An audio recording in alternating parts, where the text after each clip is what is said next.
All right, everybody. I'm here with the Brock Pierce. The one and only. There really is only one Brock Pierce. Let's just call it what it is. I had the privilege and honor to meet you at Anarchapulco, and I'm gonna be really honest. Okay, I didn't know a lot about you, and as it goes by divine destiny and date, I was there at the right place at the right time. I had no phone. Okay, I had the urge to record you. I had no shoes. I had no key card. I mean, I was fully in the flow. I was in the state. And I found myself sort of just there, sitting beside my friend Naomi Sweet. And there you were, and I looked up, and you walked out. My first impression of you was, okay, this guy's badass. I like his hat. I noticed the snake on the hat. I noticed what you were wearing. You struck me instantly. I went, okay, this guy's got style. But then when you started to speak, I was blown away. I was absolutely blown away. And I kept expecting you to talk about cryptocurrency, blockchain, and you barely mentioned it. Now this was awesome for a lot of different reasons, because what you're really hitting on in your journey here, and I can see that right away, is you're going big picture, and you're not messing around. And I mentioned that to you yesterday. So I want to thank you for taking the time. My tribe is called Thrive Tribes, and we're all about basically the evolution. You know, where are we going next? You see how I ended there on Thrive, you know? Amazing, right? It's good stuff. So I'm Jamie Onifray. Please meet Thrive Tribes, everybody. I want to ask a couple of questions about the bigger picture here, okay? So you're in Puerto Rico, you spent time in Costa Rica, you're a man of the world, as it were. You were a gamer, which is fascinating. You've now come into the scene globally in a big way, sort of a convergence, if it were. What do you see here at Anarchapulco that is happening? Because there's something different this year. It's 2020, right? It's not just a new year. It's not just a new decade. It's a new era. And I know you know that and you see that, and I can feel that. So I would love for you to speak about that. Agree with all of the things you said in the sense of the opportunity right now to birth a new era. I mean, what I see when I look around this place and with every person that I talk to is the common thread is a belief in freedom, a belief in sovereignty, a belief in volunteerism, a belief in nonviolence,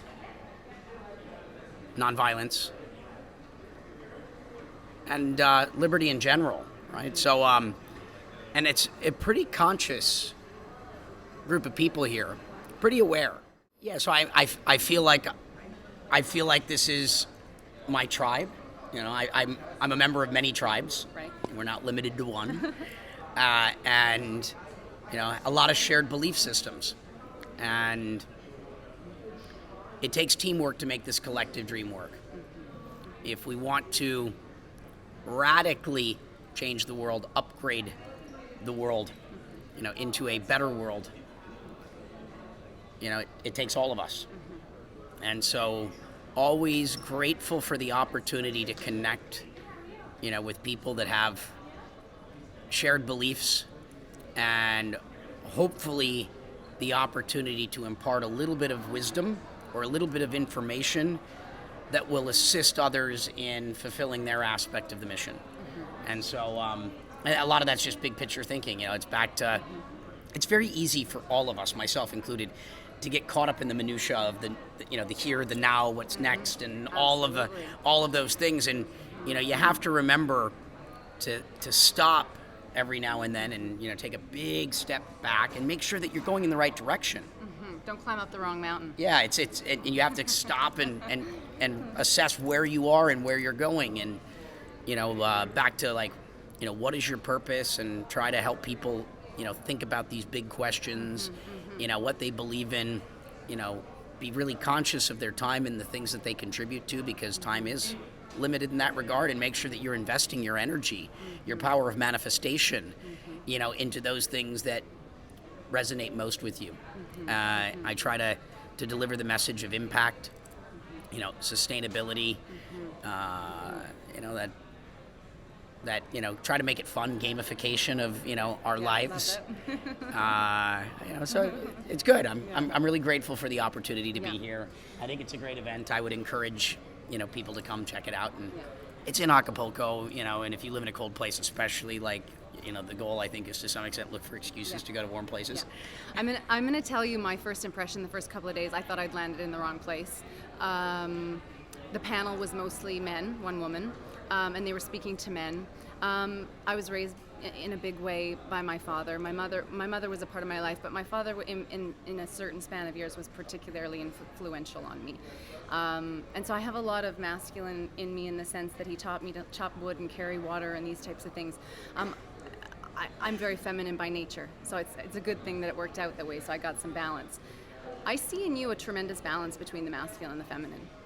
Okay, this is very unusual, and I see that you're, I don't even know if I would call it happy, but you're very in your body, you're very present. For someone that, and I get it, I see you're busy, you've got a lot going on, there's a lot of people wanting to talk to you, you're all over the world, you're here, I'm certain you've got 1,000 projects on the go, and how are you maintaining what you're maintaining? Because you are doing a remarkable good job, and no pressure, because I know that you're not perfect, but you kind of are.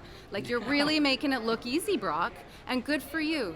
So how are you doing what you are doing with such grace? Through continual improvement.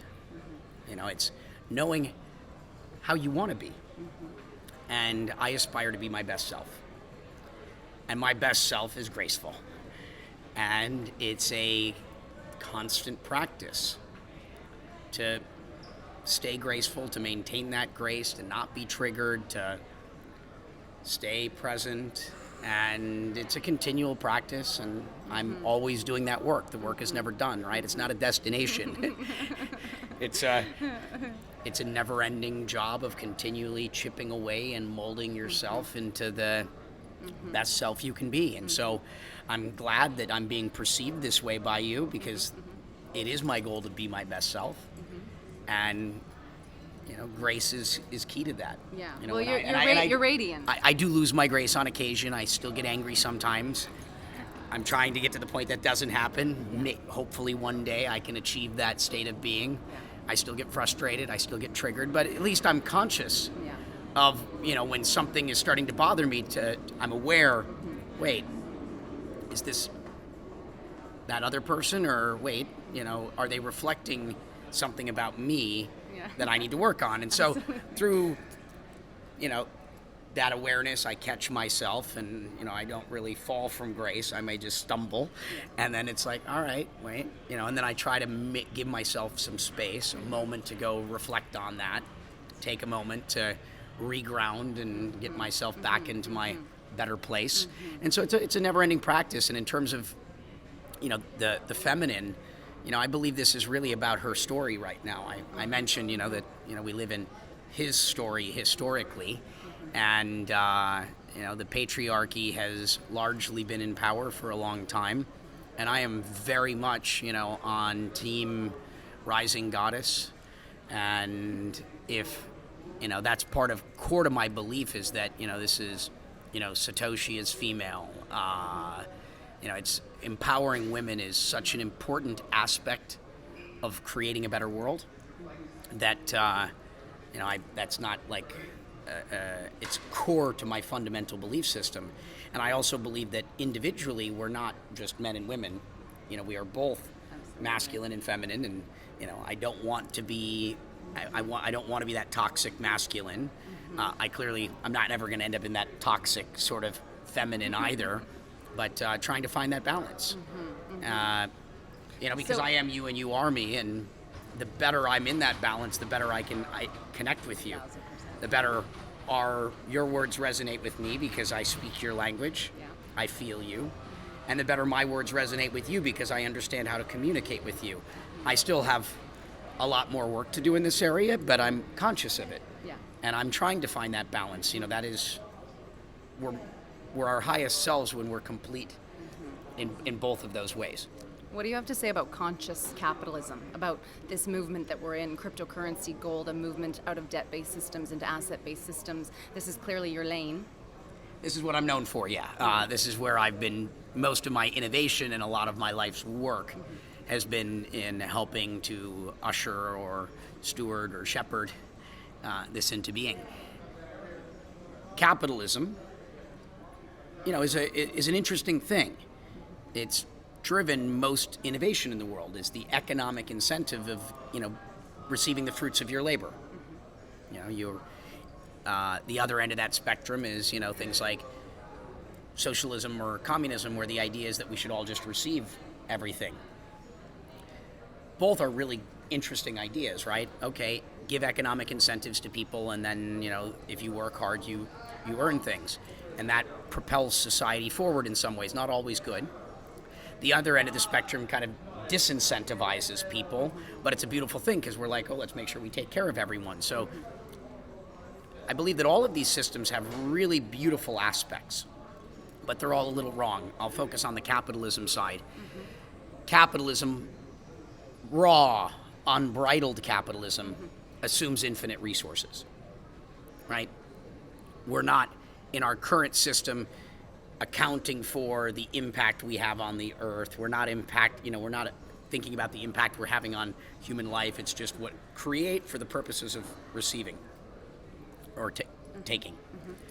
And so, knowing that we don't have unlimited resources, I choose to be very conscious in the things that I assist or co-create.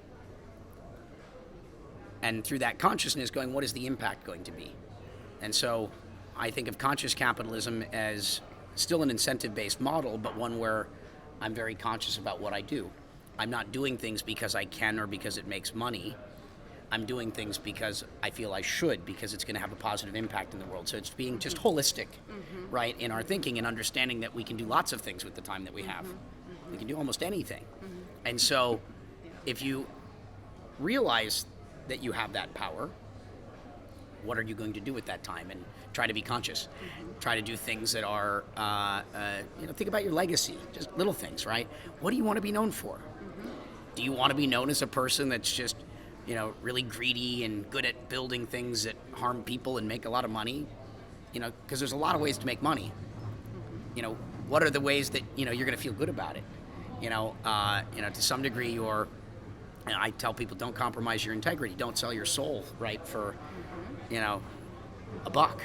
Because it may look really appealing today. It's like people like, oh, I just want to be rich one day. And they go do, and they make compromise after compromise after compromise in pursuit of that thing. And then when they eventually achieve that goal, if they're lucky, they get there and they realize they're not happy because of all the compromises they made. I mean, who are they at that point? What's left? You don't have integrity, your reputation, these sorts of things. There are a lot of things that are more important than money. You're very much in alignment with your vision, with what you want to do. Okay, this is clear. You shared a little bit of that. Thank you for sharing.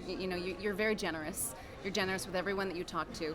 I want to take a moment to acknowledge you, because I see how much you're giving to people, and you have a very holistic way of looking at the world. It's unusual, even in my circles, and I know a lot of exceptional people. I just want to really honor and acknowledge you, because I see the circuit that you're running and what you're doing and how you're showing up. And again, you fall down, we all do, but I see that you're conscious about it, you look at it, you see, but you also understand that we're in a very powerful time. And if there was ever a time to give our pain or our gifts or whatever it is that we can bring to the table, that now's a good time to do it. So how can we do that with you? What are you doing? I want to hear from you and your projects. Yeah, well, I believe the time is now. I believe that's the only time there really is. But this now is especially important. We sit at this threshold of, the change is going to happen. The question is, how painful is that change going to be? And my preference is to have it be less painful. And so I'm doing everything I possibly can to help the process be as smooth and pleasant and love-centric as possible. And so my primary focus is right now, you don't hear me talk about crypto very often. I can do that all day long. I mean, it's what most people want to hear about, and that's why I don't tend to talk about it, because it's like everybody comes to me thinking I got the secrets to the, right, to the ways to make money, the key to making money, and like if you sit and listen to me long enough, you'll get rich. And so what I do is I take that opportunity to actually pass upon a wealth of information, a wealth of knowledge, rather than keys to just put money in the hands of people that are not necessarily ready for it anyway. True wealth. True wealth, the real valuable stuff. And so Puerto Rico is, kind of a primary focus for me. I realized I can live anywhere, and there's a lot of places in the world that I really like to spend time in, but a lot of those places that I enjoy, my presence there isn't really going to make much of an impact. And so I take it as a responsibility. I'm like, where can I go live in the world? And it's not like I got to go, it's not a miserable thing, right? Where can I go live and have an impact? As an American, as someone that was made in the United States or born in the U.S., you know, a lot of my life is still centered around that region of the world. And Puerto Rico is right next to the U.S. It's a U.S. territory. It's has a lot of challenges, but, you know, therein lies, you know, also opportunities. I also look back, I have a lot of love for, call it the indigenous people. My family immigrated to the U.S. before it was the U.S. very early on, very, very early, some of the first settlers.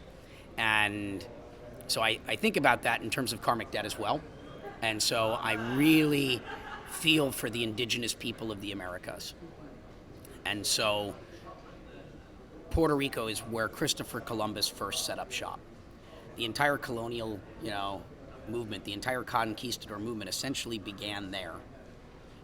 And so, like the Ouroboros, or the snake that eats its tail, if you think about what happened to the indigenous people of North America, Central and South America, but starting in the Caribbean, I feel going back to square one, going back to where it all started, is an interesting place to do the work from. And it's conveniently located to the U.S. As I like to say, Puerto Rico was the first state that's not the 51st state, but the forgotten state. Puerto Rico has a PR problem, so, you know, I'm hopefully helping a little bit with that just in having this conversation and bringing awareness. And they're beautiful people. You have more artists per capita there than anywhere in the United States. You have more college degrees, bachelor degrees, than anywhere in the United States. So the Puerto Rican people have talent. Yeah. What they lack is opportunity, natural disasters, a sustained brain drain, and what they need is intellectual capital, social capital, spiritual capital, you know, financial capital as well.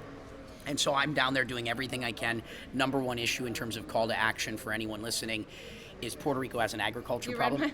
Puerto Rico has an agriculture problem. Yeah. Over 90% of the food is imported. Over 90% of the food. The Dominican Republic, a neighboring island, is a net exporter of food. So there's no reason it should be that way.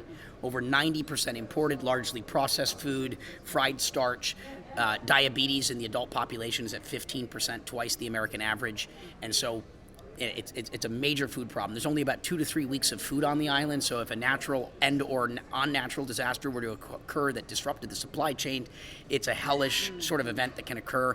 And so the thing that keeps me up at night, number one priority, which is not my background, I'm a tech person, but the thing that I'm most concerned about in the context of Puerto Rico is food resiliency, food security, and if we're going to do it, obviously best practices. You've got 4 growing seasons, 340 days of sunlight, infinite heavenly fresh water, got, you know, unspoiled, you know, land, you know, that has been, you know, bad agricultural practices have not been done there in mass. So it's a perfect place to plant seeds and to grow food. And so, you know, this is a call out to those people with, you know, permaculture backgrounds, visions and dreams of things that you want to build, communities that you hope to support. You know, if it's not working wherever you are, you know, this is a place I'd come take a look at. You know, maybe it'll resonate with you. Maybe it'll feel like wherever you're supposed to be next. Or if you're a teacher full of information and knowledge, come teach, you know, come help pass on some of that knowledge and then go back to wherever you are. Please, please, please. That's what we need kind of the most of. Health and wellness as well. The Puerto Rican people need health. They need wellness. It's preventative medicine. Let's not treat people once they're sick. Let's help them not get sick. Let's teach them how to be healthy. And so these are the things that I care most about. I do some tech and I fund startups. My superpowers are I have the power to convene people. I'm a storyteller. I know how to get the word and the message out. Yeah. And I'm a resource provider. I'm constantly providing resources to people. I live my life in service. I've committed my life to service to my last breath in this vessel entirely, and I serve those in service first and foremost. I'm spread thin, but I'm always here to help, and I'm also very interested right now in the Amazon. I've been giving money to Amazon Watch and other things, and going, how do we inspire the rest of the world to see, you know, that we're capable of making amazing changes and we can do it quickly. Some problems just take 10, 20, 30, 40 years, a whole generation of people before mirroring it. And so anyway, some problems are just so big or so complicated that they might take a generation to really impact. And so I've tried to think about what are the biggest problems that we face as a civilization that can be solved quickly. Those are things that don't require decades of building. You take the Amazon. We don't need to go plant an Amazon. All we have to do is preserve it. All we have to do is preserve it. The land is being given away for next to nothing. It's not even valued highly. They're chopping it down to raise cattle. And I understand those farmers need jobs, right? There are poor people surrounding the Amazon that are cutting it down to raise cattle. But can't we do bananas and plantains, and can't we find sustainable agricultural practices that allow them the ability to earn an income and also at the same time preserve that land? Some of that land is under great threat. You don't need to buy the entire Amazon. Can't we just buy pieces of the Amazon, the highest risk, highest threatened pieces to preserve it and to protect it? Can we build new financial products? I'm a finance sort of person to some degree. And so can we build a new fixed income product, entirely new asset class, a bond that sovereign wealth or major institutions invest in, because you're not just giving money to charity. If you want to solve the biggest problems, you have to find a way to do it consciously with capitalistic type of incentive structures. Can we create a bond that brings in billions, tens of billions, or hundreds of billions of dollars, maybe $1 trillion, where that capital goes to buying and preserving the Carpathian forest in Europe and the Amazon, but also plants trees? Governments are willing to pay you for planting trees. You just have to pay up front, and then they pay you out over the years to come, and it's actually financially somewhat viable as far as I can tell. And then you have things like carbon credits.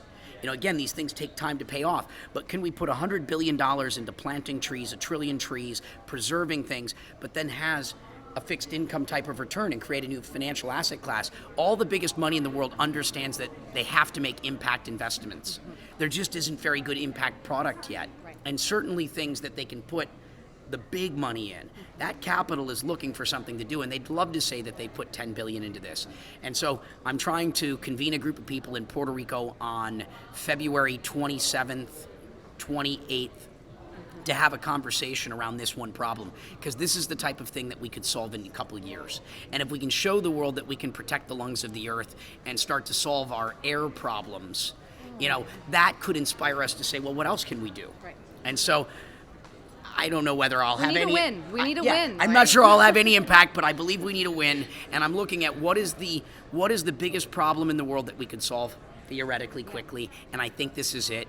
I think this is the lowest bar. It doesn't take decades. I think that the value of that land versus the income that could be produced through thoughtful applications are there, and I think the inspiration of that could go, help us to clean the world's oceans, to save the world's reefs. That stuff is going to take longer.